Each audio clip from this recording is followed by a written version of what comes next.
Hey guys, എന്തെങ്കിലും വിശേഷം? സുഖമാണ് വിചാരിക്കുന്നു. പുതിയൊരു വീഡിയോയിലേക്ക് ഏവർക്കും സ്വാഗതം. യെസ് ഗായ്സ്, അപ്പോൾ നമ്മൾ ഇങ്ങനത്തെ കുറേ വീഡിയോസ് നിങ്ങൾ മുന്നിലോട്ട് കൊണ്ടുവന്നിട്ടുണ്ട്. ഓക്കെ, വീട്ടിൽ മോഷണം, വീട്ടിൽ കയറി ആക്രമിക്കുക, മലയാളികൾ ആക്രമിക്കപ്പെടുക, യു കെയിലെ ഗ്യാങ്ങുകളെ കുറിച്ച്, യു കെയിലെ മേഡേഴ്സിനെ കുറിച്ച്, സ്റ്റാബിങ്ങിനെ കുറിച്ച് വളരെ വ്യക്തമായിട്ട് തന്നെ ഒരുപാട് വീഡിയോ ചെയ്തിട്ടുണ്ടായിരുന്നു. ഓക്കെ, വീണ്ടും വീട്ടിലെ കള്ളൻ ആയിട്ടാണ് വന്നിരിക്കുന്നത്. ഓക്കെ, കുറേ വിഷ്വൽസ് ഉണ്ട് നിങ്ങൾക്ക് കാണിച്ചു തരാൻ വേണ്ടിയിട്ട്. എന്തിനാണ് കാണിച്ചു തരുന്നത് വെച്ച് കഴിഞ്ഞാൽ എല്ലാം ഒരു അവയർനെസ്സാണ്. ഓക്കെ, ഈ എല്ലാവരും എന്നല്ല ചിലരെങ്കിലും വളരെ സേഫാണ്, വളരെ സെക്യൂറാണെന്ന് പറഞ്ഞിട്ടിരിക്കുന്ന ആൾക്കാർക്ക് ഇടയ്ക്കിടയ്ക്ക് ചിലപ്പോൾ ചില സമയങ്ങളിൽ ചെറിയ ഓർമ്മപ്പെടുത്തലുകൾ കൊടുക്കുന്നത് വളരെ നന്നായിരിക്കും. ഓക്കെ, ഇത് നമ്മുടെ സുഹൃത്തിൻ്റെ വീട്ടിലുണ്ടായ ഒരു പ്രശ്നമാണ്, മോഷണമല്ല, ഇത് വേറെ മോഷണത്തിൻ്റെയും വേറൊരു ലെവലിൽ സാധനം. ഓക്കെ, സോ അതുകൊണ്ട് തന്നെ ഇതിപ്പോൾ എല്ലാവിടെയും നടക്കണമെന്നില്ല, പക്ഷെ ഇതെല്ലാം ഓർഗനൈസ്ഡ് ക്രൈമുകളാണ്, ഗ്യാങ്ങുകൾ ഓപ്പറേറ്റ് ചെയ്യുന്ന പരിപാടികളാണ്. ഓരോ ഏരിയയിലുണ്ടാവും ഡിഫറെൻറ്റ് ആക്ടിവിറ്റീസ് ആയിരിക്കും ഇവർ ചെയ്തുകൊണ്ടിരിക്കുന്നത്. ചിലരവിടെ ഡ്രഗ്സ് ആണെന്നുണ്ടെങ്കിൽ ചിലർ വീട്ടിൽ കയറി റോബറി ആയിരിക്കും, ചിലർ വഴി കൂടെ പോകുന്ന ആൾക്കാരുടെ കയ്യിൽ നിന്ന് സാധനങ്ങൾ അപകരിച്ചു പോകുന്നതും, ഇല്ലെങ്കിൽ ഈ പറഞ്ഞ ഗോൾഡ് ഇട്ട് നടക്കുന്നവരെ മാത്രം ടാർഗറ്റ് ചെയ്ത് നിൽക്കുന്നവരും, പിന്നെ മൊബൈൽ ഫോൺ അടിച്ചുകൊണ്ട് സ്നാച്ചിങ്, അത് വേറെ നോർമൽ ടീംസ് ഉണ്ട്. പിന്നെ നോർമലി ഇതേപോലെ തന്നെ നല്ല ടെക്നിക്കലായിട്ട് നല്ല അടിപൊളിയായിട്ട് മോഷ്ടിക്കുന്ന മോഷ്ടാക്കളുണ്ട്. അങ്ങനെ കുറേ ആൾക്കാരുണ്ട്. ഓക്കെ, സോ ഗൈസ്, എനിവേ കുറച്ച് ഇൻഫർമേഷൻ തരാനുണ്ട്. അതിപറ്റിക്കാൻ ഈ ചാനൽ ഇൻഫോർമേറ്റീവ് ആയിട്ടുള്ള എൻ്റെ കൊച്ചി സബ്സ്ക്രൈബ് ചെയ്യുന്ന നോട്ടിഫിക്കേഷൻ ലൈക്കിന് എനേബിൾ ചെയ്യുക, ഷെയർ സ്വാഗതം. അപ്പോൾ ഗൈസ്, ഇത് നടക്കുന്നത് നമ്മുടെ മാഞ്ചസ്റ്ററിൻ്റെ തൊട്ടടുത്തുള്ള ആസ്റ്റൺ ലൈൻ എന്ന് പറഞ്ഞൊരു സ്ഥലത്താണ് നടക്കുന്നത് കേട്ടോ. നമ്മുടെ സുഹൃത്തിൻ്റെ വീട്ടിൽ നടന്നൊരു സംഭവമാണ്. ഓക്കെ, ഈ വിഷ്വൽസൊക്കെ ഇപ്പം നിങ്ങൾ കണ്ടുകൊണ്ടിരിക്കുന്നത്.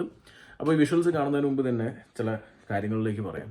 ഞാൻ അതിന് മുമ്പ് ഒരുപാട് വളരെ വ്യക്തമായിട്ടുള്ള വീഡിയോസ് പറയുന്നുണ്ട് യു കെയിലെ ക്രൈം ഗ്യാങ്ങുകളെക്കുറിച്ച്, ഓർഗനൈസ്ഡ് ഗ്യാങ്ങുകളെക്കുറിച്ച്, ഈവിൾ കിഡ്സിനെ കുറിച്ച്. പലരും ഇപ്പം നിങ്ങൾ കണ്ടിട്ടുണ്ടോ, നിങ്ങൾ ഇരിക്കുന്ന സ്ഥലങ്ങളിൽ ഈ മോട്ടോർ ബൈക്കിൽ ബാൽക്ലൗസ് വെച്ചിട്ട് പോകുന്ന ആൾക്കാരുണ്ട്. അതുപോലെ തന്നെ സൈക്കിളിൽ കുറേ പരിപാടികൾ കാണിച്ചിട്ട് പോകുന്നവരുണ്ട്. അതുപോലെ തന്നെ നമ്മൾ പോകുന്ന സമയത്ത് ചെറിയ പിള്ളേർ വീട്ടിൽ നമ്മുടെ എവിടെയെങ്കിലൊക്കെ നിന്നിട്ട് നമ്മളെ ട്രോളുന്നതും ഇല്ലെങ്കിൽ നമ്മളെ പലതും വന്ന് ചോദിക്കുന്നതും ഫോണിൽ തരാൻ പറഞ്ഞ് ചോദിക്കുന്ന ആൾക്കാരുണ്ട്. പിന്നെ അത് മാത്രമല്ല, ഇപ്പോൾ റെസ്റ്റോറൻറ്റ്സിലൊക്കെ വർക്ക് ചെയ്യുന്ന ഒട്ടുമുക്ക ആൾക്കാർക്കും, ഇല്ലെങ്കിൽ ഓഫ് ലൈസൻസ് ഉള്ള ഒട്ടുമുക്ക ആൾക്കാർക്കും റിലേറ്റ് ചെയ്യാൻ പറ്റുന്നൊരു കാര്യമാണ് കുറേ ഒരു ടീനേജ് പിള്ളേർ കടയിൽ കയറി വന്ന് സകലതും എടുത്തുകൊണ്ട് പോകുന്നതും, ഇല്ലെങ്കിൽ അവിടെ അടിച്ച് ആക്രമിച്ച് നശിപ്പിച്ച് പോകുന്നതും പലതും നിങ്ങൾ കണ്ടിട്ടുണ്ടാവും അല്ലേ. അതിപ്പോൾ ഇവിടെ ഒന്നും നമുക്കൊരു പുത്തരിയുള്ള കാര്യമൊന്നുമല്ല, പക്ഷേ ഡെഫിനറ്റ്ലി നമുക്ക് ഇങ്ങനെയുള്ള കാര്യങ്ങൾ എന്താ പറയുക പറഞ്ഞ് മനസ്സിലാക്കി തരിക, ഇടയ്ക്കിടയ്ക്ക് ഒരു അവയർനെസ് തരിക എന്ന് മാത്രമേ ഉള്ളൂ. ഓക്കെ, സോ ഈ കാണുന്ന വിഷ്വൽ ഇത് നമ്മുടെ സുഹൃത്തിൻ്റെ വീട്ടിലുണ്ടായ ഒരു സംഭവമാണ്. അതായത് രാത്രി ഒരു കള്ളൻ പുള്ളി വന്നിട്ട് അവിടുത്തെ പുള്ളിയുടെ വണ്ടി എന്തൊക്കെയോ ടെക്നിക്ക് യൂസ് ചെയ്ത് പുള്ളി സുഖമായിട്ട് സ്വന്തം കാർ തുറക്കുന്ന പോലെ ഒന്ന് തുറന്ന് അതിനകത്തുനിന്ന് കിട്ടിയ എന്തൊക്കെയോ സാധനങ്ങൾ അടിച്ചുകൊണ്ട് പോകും. വളരെ നല്ലൊരു കാര്യം എന്ന് വെച്ച് കഴിഞ്ഞാൽ നമ്മുടെ സുഹൃത്ത് ഈ അടുത്താണ് വീട് മേടിച്ചത്, അവിടെ വീട് മേടിച്ച് താമസം തുടങ്ങിയത്. ഓക്കെ, അപ്പോൾ പുള്ളി അതിന് മുമ്പേ അവിടെ തന്നെ ആയിരുന്നു, പക്ഷേ പുതിയ വീടൊക്കെ മേടിച്ചാൽ തൊട്ടടുത്ത് തന്നെ വീട് മേടിച്ച് താമസിക്കുന്ന വ്യക്തിയാണ്. ഓക്കെ, പുള്ളിയുടെ കാറിലാണ് ഇങ്ങനൊരു സംഭവം ഉണ്ടായിരിക്കുന്നത്. ഓക്കെ, അതായത് കാറിൻ്റെ അകത്തുനിന്ന് എന്തൊക്കെയോ എടുത്തുകൊണ്ട് പോയി എന്ന് മാത്രമേ ഉള്ളൂ. പക്ഷേ ഇത് അന്വേഷിച്ച് കഴിഞ്ഞപ്പോൾ, അതായത് ഇത് നടന്നത് ഏകദേശം ഏപ്രിൽ 15-നാണ്. അതിനുശേഷം തൊട്ട് അപ്പുറത്തെ കാറുകളിലും സമാനമായ രീതിക്കുള്ള മോഷണങ്ങൾ നടന്നിട്ടുണ്ട്. ഓക്കെ, അപ്പോൾ പുള്ളിയുടെ വീടിൻ്റെ തൊട്ടപ്പുറത്തെ വീട്ടിൽ ഇതേപോലെ തന്നെ ഒരു കാറിൽ നിന്ന് അവരുടെ കുറച്ച് ഡീറ്റെയിൽസ് സോ കാറിൽ കയറിയിട്ട് സാറ്റ്നോ, അതായത് നമ്മുടെ GPS-നകത്ത് നമുക്ക് പൊതുവേ നമ്മുടെ ഇമെയിൽ ഐ ഡിയും പാസ്വേഡും പരിപാടികളും ചിലതിലൊക്കെ ഉണ്ടാവും. ഓക്കെ, ഇപ്പോൾ എൻ്റെ കാറിലാത്തതുകൊണ്ട് എനിക്ക് അറിഞ്ഞോളത് പുള്ളി പറഞ്ഞ ഇൻഫർമേഷൻസ് വെച്ചിട്ടാണ് ഞാൻ നിങ്ങൾക്ക് തരുന്നത്. മേ ബി നിങ്ങളുടെ കാർ നാളെ ഇതേപോലെ കുത്തി തുറന്ന് അതിനകത്തുനിന്ന് ചിലപ്പോൾ ഇമെയിൽ ഐ ഡിയും പാസ്വേഡും വെച്ച് ഇതേപോലെ ഒരു പരിപാടി ചെയ്ത് കഴിഞ്ഞാൽ ആരെങ്കിലും പറഞ്ഞു തന്നത് നിങ്ങൾക്ക് തടി കിടക്കുമല്ലോ. അതല്ലാതെ ഡിഫറെൻറ്റ് തട്ടിപ്പ് നടക്കുന്നുണ്ട്, വീട്ടിൽ കയറി പല പരിപാടികൾ നടക്കുന്നുണ്ടല്ലോ. സോ ഇത് അതിൻ്റെ ഒരു വേറൊരു വശം. ഓക്കെ, അപ്പോൾ ഇതേപോലെ തന്നെ ഈ വീഡിയോയിൽ കാണുന്ന പോലെ അകത്ത് കയറി അതിനകത്ത് കുറേ ഡീറ്റെയിൽസ് എടുത്തു. പുള്ളി ആക്ച്വലി ഇപ്പുറത്തെ വീട്, അതായത് ഇവർ ആ സ്ഥിരം അവിടുത്തെ കളവുകാരാണ് എന്നാണ് അറിയാൻ സാധിച്ചത്. അപ്പോൾ അപ്പുറത്തെ വീട് പൂട്ടിക്കിടക്കുന്ന ആശാൻ അറിയാം. അപ്പോൾ അവിടെ നിന്നും ഈ ഡീറ്റെയിൽസൊക്കെ കളക്ട് ചെയ്ത് ഇവർ ആക്ച്വലി എന്താ വെച്ച് കഴിഞ്ഞാൽ നമ്മുടെ എവരി എന്ന് പറഞ്ഞിട്ടുള്ള ഒരു സംഭവമുണ്ട്, അത് ഡെലിവറി ചെയ്യുന്ന അപ്പോൾ അതിനകത്ത് കയറിയിട്ട് മറ്റ് ഇവരുടെ പേരിൽ കുറേ കാര്യങ്ങൾ എന്താ പറയുക ക്രെഡിറ്റിൽ ഓർഡർ ചെയ്തത്, അതായത് മറ്റവരുടെ പേരും ഡീറ്റെയിൽസും അവരുടെ എല്ലാം വെച്ചിട്ട് ക്രെഡിറ്റിന് കുറേ സാധനങ്ങൾ ഓർഡർ ചെയ്തപ്പോൾ ഇവരുടെ വീട്ടിലേക്ക് വരും. അതായത് ഓണറിൻ്റെ വീട്ടിൽ വരും, ശരിക്കും റിയൽ ഓണറിൻ്റെ വീട്ടിൽ വരും. അൺഫോർച്യുനേറ്റ്ലി അവരവിടെ ഇല്ല. അവിടെ ഇല്ലാത്തതുകൊണ്ട് ഈ കള്ളന്മാർ കൊടുത്ത അഡ്രസ്സ് വേറെ ഒരു ദൂരമുള്ള സ്ഥലത്താണ് കൊടുത്തത്. അങ്ങോട്ട് പോവുകയാണെങ്കിൽ നമ്മളത് അറിയില്ല. ഞാൻ ഈ വീഡിയോ ചെയ്യേണ്ട ആവശ്യമില്ല, ചെയ്യില്ലായിരുന്നു. പക്ഷേ എന്ത് ചെയ്യുന്നത് വെച്ചാൽ ഈ എവരിയുടെ ഓണർ ഇവിടെ ഇടയ്ക്ക് ഡെലിവറി വരുന്നതുകൊണ്ട് പുള്ളിയാണ് ഇപ്പുറത്തെ വീട്ടിൽ കൊടുക്കേണ്ടത്, എന്തിനാണ് ഇത്രയും മൈൽസ് അപ്പുറത്തോട്ട് കൊടുക്കേണ്ടതെന്ന് ചിന്തിച്ച് പുള്ളി എന്തെന്ന് വെച്ച് കഴിഞ്ഞാൽ നമ്മുടെ സുഹൃത്തിൻ്റെ വീട്ടിൽ കൊണ്ട് കൊടുത്തു. അതായത് തൊട്ടപ്പുറത്തെ വീടാണ്. പുള്ളിയുടെ കാറിലാണ് ഇപ്പോൾ കുത്തി തുറക്കുന്നത് കാണിച്ചേട്ടാ. അപ്പുറത്തെക്കാടും കുത്തി തുറന്നിട്ടുണ്ട്. അവിടെ സ്ഥിരം പരിപാടിയാണ്. അപ്പോൾ ഇവിടെ കൊടുത്തു. അതിനുശേഷമുള്ള കുറച്ച് കലാപരിപാടികൾ കാണിച്ചു തരാം. ഇത് ഓർഡർ എടുക്കാൻ വേണ്ടി വന്നപ്പോൾ നമ്മുടെ സുഹൃത്തിന് ഈ കളർ ഓൾറെഡി CCTV പതിഞ്ഞ് ഇവർക്കതിന് കേസും കൊടുത്തിട്ടുണ്ട്. ഓക്കെ, അപ്പോൾ അതുകൊണ്ട് തന്നെ ഈ കള്ളനെ പെട്ടെന്ന് പുള്ളി ഐഡന്റിഫൈ ചെയ്തു. പുള്ളി കാര്യം വന്ന് ചോദിച്ചപ്പോൾ കൊടുക്കൂല, തരൂല. അപ്പുറത്തെ ആൾ ചോദിക്കുക, അപ്പുറത്തെ വീട്ടുകാരനാണ്, പുള്ളിക്ക് അറിയുന്ന ആളാണല്ലോ. പുള്ളി എന്താ പറയാ അല്ലാന്ന് മനസ്സിലായ പുള്ളി കൊടുത്തൂല. പിന്നെ അവിടെ നല്ല പൂരത്തെറിവിളി, ഭീഷണി, ഇങ്ങനെയുള്ള പരിപാടിയൊക്കെ ആയിരുന്നു അവിടെ നടന്നത്. അതിൻ്റെ വിഷ്വൽസാണ് ഇപ്പോൾ നിങ്ങളിപ്പോൾ കണ്ടുകൊണ്ടിരിക്കുന്നത്. ഓക്കെ, അപ്പോൾ സംഭവം എന്ന് വെച്ച് കഴിഞ്ഞാൽ ഇങ്ങനെ ഒരുപാട് പ്രശ്നങ്ങൾ ഇവിടെ നടക്കുന്നുണ്ട്. ഇതൊക്കെ ചെറിയത് ഇതിനെക്കാട്ടി വലുത് അപ്പുറത്ത് നടക്കുന്നുണ്ട്. ഓക്കെ, അപ്പോൾ നമ്മളെന്തെന്ന് വെച്ച് കഴിഞ്ഞാൽ അവെയർ ആവുക, വിജിലൻ്റ് ആവുക. ഓക്കെ, കാറിനകത്ത് ഇതേപോലെ കുത്തി തെളിയിപ്പുണ്ട്. എത്ര ടെക്നിക്സ് ആണ് അവരുടെ കയ്യിലുള്ളത് തുറക്കാൻ, ഒരു പൂച്ചക്കുഞ്ഞു പോലും അറിഞ്ഞില്ല. പക്ഷേ ഇതിനകത്ത് മറ്റേ ക്യാമറ ഉള്ളതുകൊണ്ട് മാത്രം അവരറിഞ്ഞതാണ്. അപ്പോൾ അതേപോലെ തന്നെ മാക്സിമം സേഫായിട്ട് വയ്ക്കുക. ഇപ്പോൾ ജിമെയിലിനും പാസ്വേഡൊക്കെ കൊണ്ടുപോയിട്ട് ക്രെഡിറ്റിൽ ഓർഡർ ചെയ്ത് ഇതിപ്പോൾ തൊട്ടടുത്ത് ആയതുകൊണ്ട് അവർ കുടുങ്ങി. ഇനിയിപ്പോൾ വേറെ വല്ല നമ്മൾ അറിയാതെ ഈ സാധനങ്ങളൊക്കെ ഓർഡർ ചെയ്ത് പോയി നിങ്ങളുടെ പേരിലൊരു വലിയൊരു ബില്ല് വരുന്നതെന്ന് ആലോചിച്ച് നോക്കിയേ. വലിയൊരു ബില്ല് നിങ്ങൾ അറിയാം. ഓർഡർ ചെയ്ത് ഐഫോണാട്ടോ അച്ഛൻ ഓർഡർ ചെയ്തത്, പുള്ളി ഐഫോൺ ഓർഡർ ചെയ്തത്. പക്ഷേ ഇവരൊരു ഗ്യാങ്ങാണ്, ഒരു 3-5 പേരുള്ള ഒരു ഗ്യാങ് ആണെന്നാണ് അറിഞ്ഞത്. ഓക്കെ, അവിടെ സ്ഥിരം ഈ കലാപരിപാടികൾ നടക്കുന്നുണ്ടെന്ന് അറിഞ്ഞ് അതാണ്. ഇനിയിപ്പോൾ ഇങ്ങനെയുള്ള വെറൈറ്റി കലാപരിപാടികൾ നിങ്ങളുടെ ഏരിയയിൽ വല്ലതും നടന്നിട്ടുണ്ടെങ്കിൽ തീർച്ചയായിട്ടും അറിയിക്കുക. അത് എനിക്ക് കണ്ടന്റിന് വേണ്ടി മാത്രമല്ല കേട്ടോ. ഇത് കാണുമ്പോൾ നാളെ കുറച്ച് പേര് മനസ്സിലാവും, ഇങ്ങനെയും തട്ടിപ്പുകൾ ഉണ്ടല്ലോ അല്ലേ, എൻ്റെ പേരിൽ അറിയാതെ ഒരു ബില്ല് വന്നു കഴിഞ്ഞാൽ അപ്പോൾ എൻ്റെ പേര് ആരോ യൂസ് ചെയ്തു. പിന്നെ പൊതുവെ നമ്മുടെ കാറിൻ്റെ നമ്പർ പ്ലേറ്റ് വെച്ചിട്ട് പണി കിട്ടുന്ന ഒരുപാട് ആൾക്കാരുണ്ട്. അതായത് നിങ്ങളുടെ കാറിൻ്റെ അതേ നമ്പർ സ്പൂഫ് ചെയ്തിട്ട് വേറെ ആൾക്കാർ യൂസ് ചെയ്ത് അവർ കുറേ പെനാൽറ്റി അടിച്ച് ഇല്ലെങ്കിൽ ഫൈനൊക്കെ അടിച്ച് വരുമ്പോൾ ഇത് ഞാൻ പുറത്ത് പോലും പോയില്ലല്ലോ എന്ന് ചോദിക്കുന്ന ആളുകൾ ഒരുപാട് പേരുണ്ട് കേട്ടോ. അതിൻ്റെ വേറൊരു വശമാണ് ഈ സംഭവം എന്ന് മാത്രമേ ഉള്ളൂ. അപ്പോൾ ഇങ്ങനെയുള്ള സകല തട്ടിപ്പുകളും ഇവിടെ നടക്കുന്നുണ്ട്. മനസ്സിലാക്കിയാൽ നമുക്ക് കൊള്ളാം എന്ന് മാത്രമേ ഉള്ളൂ. ഓക്കെ, ഇന്ന് ഇത്ര കാര്യങ്ങൾ മനസ്സിലാക്കി തന്നു എന്ന് വിചാരിക്കുന്നു. ഓക്കെ, ഈ കുറേ വീഡിയോസ് നിങ്ങൾ കണ്ടു എന്ന് വിചാരിക്കുന്നു. എല്ലാം മനസ്സിലായിട്ടുണ്ടെങ്കിൽ ഒന്ന് സപ്പോർട്ട് ചെയ്യുക, ലൈക്ക് ചെയ്തിട്ടേ, പിന്നെ ഒന്ന് സബ്സ്ക്രൈബ് ചെയ്യുക. പിന്നെ നിങ്ങളുടെ അഭിപ്രായങ്ങൾ കമൻറ്റ് ചെയ്യുക, നല്ല അഭിപ്രായങ്ങളൊക്കെ ഒന്ന് കമൻറ്റ് ചെയ്യുക. എങ്ങനെ എന്താണ് ഇവിടുത്തെ സേഫ്റ്റി, UK സേഫ്റ്റി, അതുപോലെ തന്നെ UK പോലീസിങ്. ഇപ്പോൾ പോലീസിൻ്റെ അടുത്ത് ഈ കേസ് കൊടുത്തപ്പോൾ പോലീസ് ആക്ച്വലി എന്താ പറയുക, ഇവിടുത്തെ പോലീസിന് ഇങ്ങനെയുള്ള കേസുകളൊക്കെ എടുക്കുന്നതിന് കുറച്ചധികം സീരിയസ് ആയിട്ടുള്ള കാരണങ്ങൾ വേണം. ഇതൊന്നും സീരിയസ് ആയിട്ടുള്ള കാര്യങ്ങളാണോ? ത്രെട്ട് ചെയ്യുന്നുണ്ട്, പുള്ളിനെ ഭീഷണിപ്പെടുത്തുന്നുണ്ട്.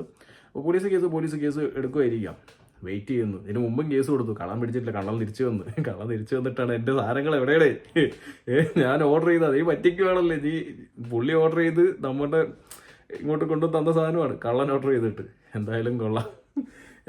പക്ഷേ വളരെ ഇമ്പോർട്ടൻ്റ് കാര്യം എന്ന് വെച്ച് കഴിഞ്ഞാൽ ഇങ്ങനെയുള്ള പ്രശ്നം വരുമ്പോൾ മാക്സിമം നമ്മൾ തലയിടാതിരിക്കുക. ഒന്ന് നമ്മുടെ വീട്ടിൽ കയറി വരുവാണെങ്കിലും ഈ സാധനം ഈ ഫോണെങ്കിൽ ഫോൺ അങ്ങോട്ട് കൊടുത്തിട്ട് മാറിയിരിക്കുക. വേറെ ഒന്നുമല്ല, ഇവിടെ എല്ലാം ഓർഗനൈസ്ഡ് ക്രൈം ഗ്രൂപ്പ്സ് ആണ്. ഓക്കെ, ഇപ്പോൾ നമ്മൾ ഇവനെ കേസ് എടുത്തു കഴിഞ്ഞാൽ ഇതൊന്നും അവസാനിക്കാൻ പോകുന്നില്ല, ഇത് തുടരും. പക്ഷെ നിങ്ങൾക്കൊരു കാര്യം അവിടെ നടക്കും. അതെന്തെന്ന് വെച്ച് കഴിഞ്ഞാൽ വേറൊന്നുമല്ല, പക. ഇത് ഞാൻ പറഞ്ഞില്ലേ, ഇപ്പം നമ്മൾ ഏതൊക്കെ പഴയ സിനിമയിൽ പറയുന്ന പോലെ, ഏത് തമിഴ് പടത്തിലുള്ള വേദനായകന്ന ഭയം അത് ഭയം വരുത്താൻ വേണ്ടിയിട്ട് വേണമെങ്കിൽ ചിലപ്പോൾ നമ്മളെ ആക്രമിച്ചു എന്ന് വരാം. ഇവർക്ക് പ്രശ്നമൊന്നുമില്ല, ഇവരിൻ്റെ നാടാണ്, ഇവർ കൊന്നിട്ട് പിറ്റേ ദിവസം അപ്പുറത്തോടെ ഇറങ്ങി വരുന്ന ടീംസാണ് അതിനകത്തേക്ക്. അപ്പോൾ ഇങ്ങനെയുള്ള അറ്റാക്സ് ഇവിടെ ഉണ്ടാവും. ഇതിനെ നമുക്ക് മാക്സിമം ചെയ്യാൻ പറ്റുന്ന പോലീസിനെ കൊടുക്കുക. നമ്മുടെ സേഫ്റ്റി ഇമ്പോർട്ടൻറ്റ്. അതിപ്പോൾ ഈ ഒരു കേസ് മാത്രമല്ല, നിങ്ങൾ ഏത് റോബറി, ഇപ്പം നിങ്ങളിപ്പോൾ കഴിഞ്ഞ ഒരാഴ്ച മുമ്പ് നമ്മുടെ ഒരു സുഹൃത്തിൻ്റെ വീട്ടിൽ അവരെല്ലാവരും വീട്ടിൽ കിടന്നുറങ്ങുക, എന്നിട്ട് വീട്ടിനകത്ത് കയറി കുറേ അധികം മാക് ബുക്കുകൾ, അതായത് ഒരു ഷെയറിംഗ് ആണല്ലോ, ഒരുപാട് പേര് താമസിക്കുന്ന മാക് ബുക്കുകൾ, ഐഫോണുകൾ എല്ലാം എന്തിന് പെൺകുട്ടികൾ ഇടുന്ന അവരുടെ അണ്ടർവെയർ വരെ അടിച്ചുകൊണ്ട് പോയി എന്നാണ് അവന്മാരെ എന്നെ വിളിച്ച് പറഞ്ഞത്. ഇനിയിപ്പോൾ അത് വെച്ച് എന്ത് കേസ് എനിക്ക് അറിഞ്ഞൂടാ, എന്തായാലും കുഴപ്പമില്ല. സംഭവം എന്ന് വെച്ച് കഴിഞ്ഞാൽ അങ്ങനെ വരെ തട്ടിപ്പെടുന്നത്. ഞങ്ങളൊക്കെ ചോദിച്ചാണ്, കാരണം വീട്ടിനകത്ത് ഒരാൾ ടീംസ് കയറിയിട്ട് എന്തുകൊണ്ട് അറിഞ്ഞില്ല എന്ന് ചോദിച്ചപ്പോൾ അവർ പറഞ്ഞ ചിലപ്പോൾ ഇനി മയക്കുമരുന്നോ ബോധം കിടത്താൻ എന്തെങ്കിലുമൊക്കെ ഇട്ടിട്ടുണ്ടോ എന്ന് ഒരു പിടിയില്ല. പക്ഷെ ആരും ഒരാൾ അറിഞ്ഞില്ല. വീട്ടിൽ നിന്ന് സകലതും പോയിട്ട് വീട്ടിനകത്ത് ആളുണ്ടായിരിക്കുമ്പോഴുള്ള കാര്യമാണ് പറയുന്നത് കേട്ടോ. അങ്ങനെ വരെ നടക്കുന്നുണ്ട്. അതുമാത്രമല്ല, ഇനിയിപ്പോൾ പബ്ലിക്കിലും നമ്മൾ നാട്ടിൽ ചിലപ്പോൾ കരാട്ടയും ജൂഡവും പരിപാടിയൊക്കെ പഠിച്ചിട്ടായിരിക്കും ഇവരൊറ്റ കേസ് പറയട്ടെ അണ്ണന്മാരെ. ഇവിടെ പലരും എൻ്റെ അടുത്ത് വന്ന് പറയുന്നുണ്ട്, എൻ്റെ അനിയനെ ഒന്ന് വഴി കൂടെ വരുമ്പോൾ സൈക്കിൾ വരുമ്പോൾ ഒരു അടി കിട്ടി. അതേപോലെ തന്നെ പലരും ഇതേപോലെ തന്നെ പല പ്രശ്നങ്ങളും മലയാളികൾ അടിയുണ്ടതും, അല്ലെങ്കിൽ പലരും പലവിടെ പോയിട്ട് പ്രശ്നങ്ങൾ കാണുമ്പോൾ ഇടപെടാൻ നിൽക്കുന്നതും എല്ലാം കാണുന്നുണ്ട്. സിമ്പിളായിട്ട് ഒറ്റ വേർഡിൽ പറയാം, നമ്മുടെ നാടല്ല.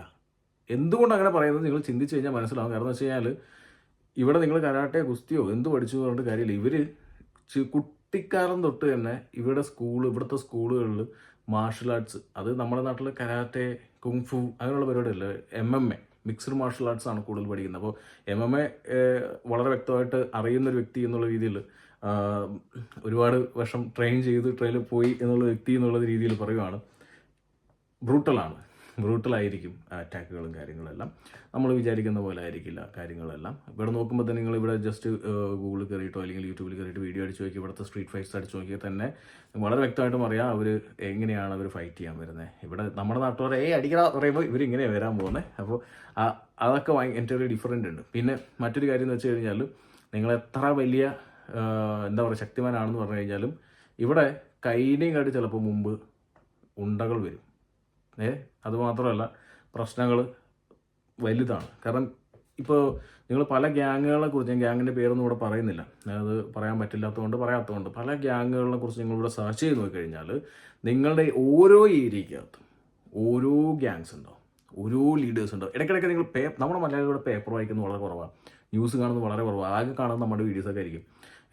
നിങ്ങൾ ജസ്റ്റ് പേപ്പർ എടുത്ത് വായിച്ച് നോക്കുക, UK എത്ര സ്റ്റാബിങ് ഡെയിലി നടക്കുന്നുണ്ട് എന്നുള്ളത്. ഓക്കെ, ഈ സ്റ്റാബിങ് ഒക്കെ അങ്ങോട്ടുമുള്ള ഗ്യാങ് വാറാണ്. പിന്നെ അറിയാതെ പോയത് പോലെ നമ്മളെ പോലെ നിഷ്കുകൾ പോയി പെടും കുറച്ച് പേര്. അപ്പോൾ അവരറിയാതെ പോയി പെടും. അപ്പോൾ സംഭവം എന്ന് വെച്ച് കഴിഞ്ഞാൽ, ഇങ്ങോട്ട് വന്നാലും നമ്മൾ സൈഡ് വഴി മാറി പോകുന്നതാണ്.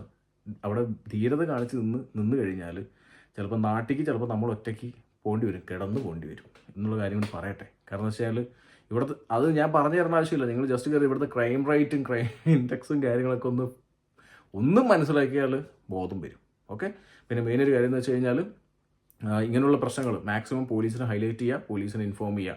മാക്സിമം ഇങ്ങനെയുള്ള പ്രശ്നങ്ങൾ വരുമ്പോൾ തലയിട്ട് നോക്കാതിരിക്കുക. മെയിൻ ഒരു കാര്യം എന്ന് വെച്ച് കഴിഞ്ഞാൽ, ഇപ്പം മലയാളികൾ എപ്പോഴും ഒരുപാട് പേര് ഒറ്റയ്ക്ക് പോയി വീടെടുത്ത് താമസിക്കുന്ന ആളുകളുണ്ട്. നല്ല കാമംകോയിറ്റ് ഇപ്പം എല്ലാവിടെയും പ്രശ്നമില്ല കേട്ടോ, എല്ലാവിടെയും പ്രശ്നമില്ല.